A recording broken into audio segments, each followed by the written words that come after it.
جس نے نفس کی ہر خواہش اور لذت نفس کی ہر طلب کو پورا کرنے کا ذمہ لے رکھا ہے، وہ مسلمان ہونے پر نہیں بلکہ ماڈرن ہونے پر فخر کرتے ہیں۔ وہ اہل فرنگ کی ایک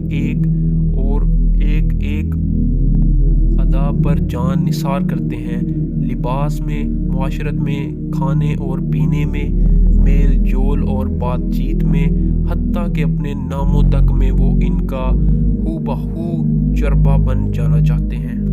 انہیں ہر اس طریقے سے نفرت ہے جس کا حکم مذہب نے ان کو دیا ہے، اور ہر اس کام سے رغبت ہے جس کی طرف مغربی تہذیب انہیں بلاتی ہے۔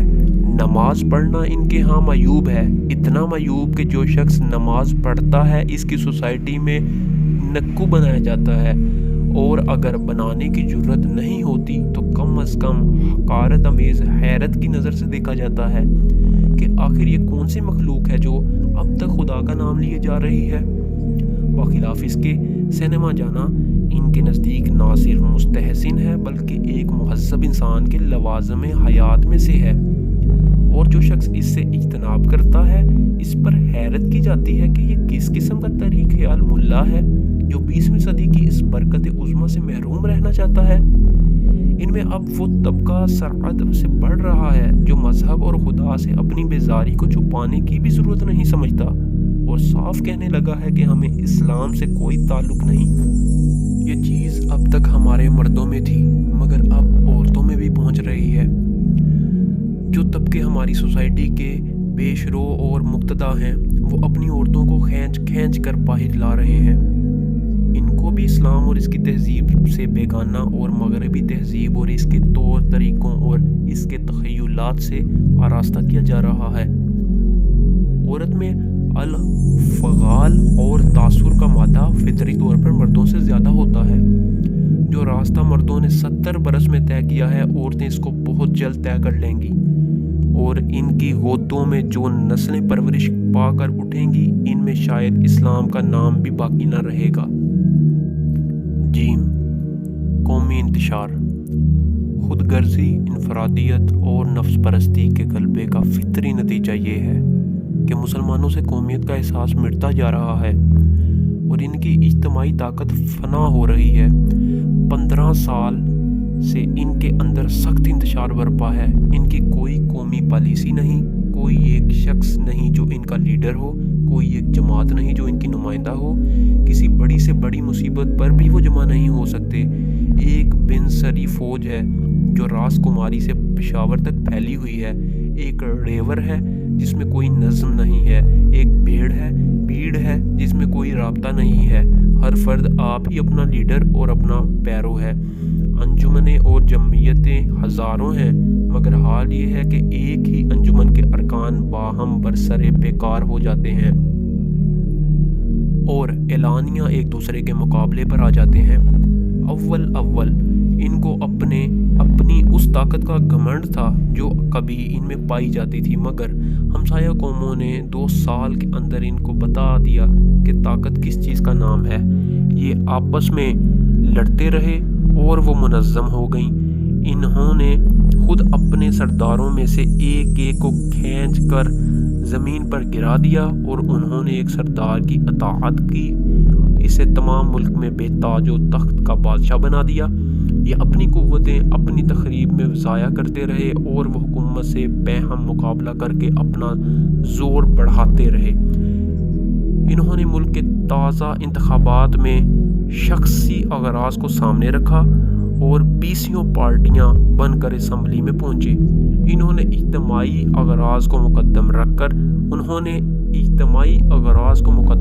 کر تمام ملک میں منظمت جدوجہد کی اور ایک مستحکم جمعیت کی شکل میں حکومت کے ایوانوں پر قبضہ کر لیا۔ ان نتائج کو دیکھ کر مسلمانوں پر اب وہی اثر ہو رہا ہے جو ایک باقاعدہ فوج کو دیکھ کر ایک منتشر انبوہ پر ہوا کرتا ہے۔ ایک منظم جماعت کی کامیابیوں سے وہ مرعوب ہو گئے ہیں۔ وہ دیکھ رہے ہیں کہ حکومت کا اقتدار اب بہت جلد انگریز کے ہاتھ سے منتقل ہو کر اس نئی جماعت کے ہاتھ میں آنے والا ہے۔ لہٰذا اب وہ سمت قبلہ بدلنے کی تیاریاں کر رہے ہیں۔ ان کے سجدوں کا رخ وائسریگل راج سے ہٹ کر آئند بھون کی طرف پھرنے لگا ہے، اور آج نہیں تو کل پھر کر رہے گا۔ آنے والے انقلاب کی نوعیت، یہ ہے مسلمانوں کی موجودہ پوزیشن۔ اب دیکھیے کہ جو انقلاب آ رہا ہے وہ کس نوعیت کا ہے۔ اب تک ہندوستان کی حکومت ایک ایسی قوم کے ہاتھ میں رہی ہے جو اس ملک کی آبادی میں آٹے میں نمک کی حیثیت رکھتی ہے۔ اس کے اثرات تو وہ تھے جو اوپر آپ نے دیکھ لیے۔ اب جو جماعت برسر اقتدار آ رہی ہے وہ ملک کی آبادی کا سواد اعظم ہے۔ گزشتہ 250 برس میں مسلمانوں نے جو زنانہ خصوصیات اپنے اندر پیدا کی ہیں، ان کو پیش نظر رکھ کر اندازہ کیجئے کہ ان کو جدید ہندی قومیت میں جذب ہوتے کتنی دیر لگے گی۔ جدید ہندی قومیت کا لیڈر وہ شخص ہے جو مذہب کا اعلانیہ مخالف ہے، ہر قومیت کا دشمن ہے، جس کی بنا کسی مذہب پر ہو۔ اس نے اپنی دہریت کو کبھی نہیں چھپایا۔ یہ بھی کسی سے پوشیدہ نہیں کہ وہ کمیونزم پر ایمان رکھتا ہے۔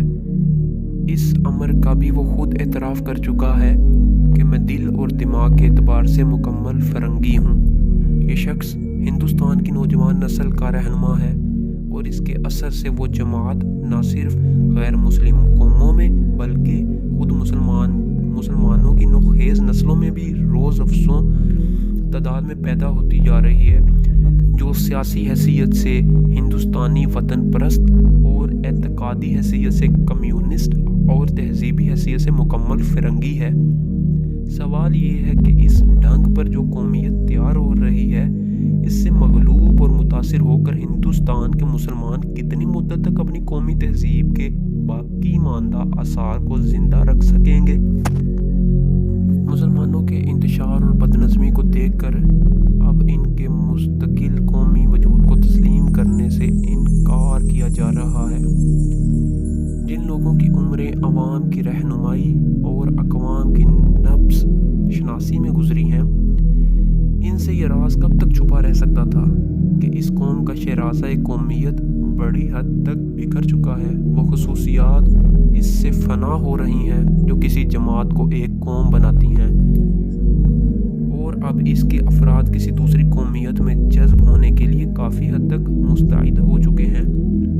یہی چیز ہے جس کی بنا پر اب یہ اسکیم بنائی جا رہی ہے کہ مسلمانوں کی جماعتوں کو خطاب کرنے کے بجائے ان کے افراد کو خطاب کیا جائے اور ان کو جدا جدا اکائیوں کی شکل میں رفتہ رفتہ اپنی طرف کھینچ لیا جائے۔ یہ کس چیز کی تمہید ہے؟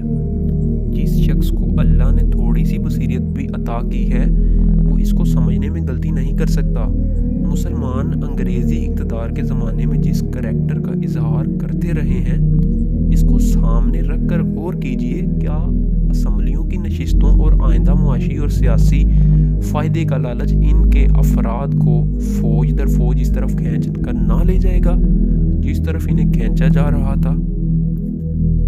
اور کیا یہ وہی سب کچھ نہ کریں گے جو انگریزی اقتدار کی غلامی میں کر چکے ہیں؟ مسلمانوں کی اصلی کمزوری کو تاڑ لیا گیا ہے۔ آپ نے سنا کیا؟ آپ نے سنا کہ انہیں کھینچنے کے لیے جو صدا بلند کی جا رہی ہے وہ کون سی صدا ہے؟ وہی پیٹ اور روٹی کی ذلیل صدا جو ہمیشہ خود غرض اور شکم پرست حیوانات کو اپنی طرف کھینچتی رہی ہے۔ ان سے کہا جا رہا ہے کہ تہذیب کیا بلا ہے، اور تمہاری تہذیب کی خصوصیت بجز پجامے اور داڑھی اور لوٹے اور ہے ہی کیا؟ اس میں آخر کون سی اہمیت ہے؟ اصلی سوال تو پیٹ کا سوال ہے۔ اسی سوال کو حل کرنے کے لیے ہم اٹھے ہیں۔ اب اگر دہریت اور کمیونزم کا زہر بھی تھوڑا تھوڑا ہر نوالے کے ساتھ پیٹ میں اتر جائے تو اس سے گھبرانے کی کوئی وجہ نہیں۔ جو قوم اس سے پہلے انہی نوالوں کے ساتھ الحاد اور فرنگیت کا زہر بھی اتار چکی ہے، اس کے حلق میں ویسی ہی چند اور چٹنیاں کیوں ہنسنے لگیں؟ جدید انقلابی دور کی ابتدائی علامتیں۔ اس نوعیت کا ہے وہ انقلاب جو اب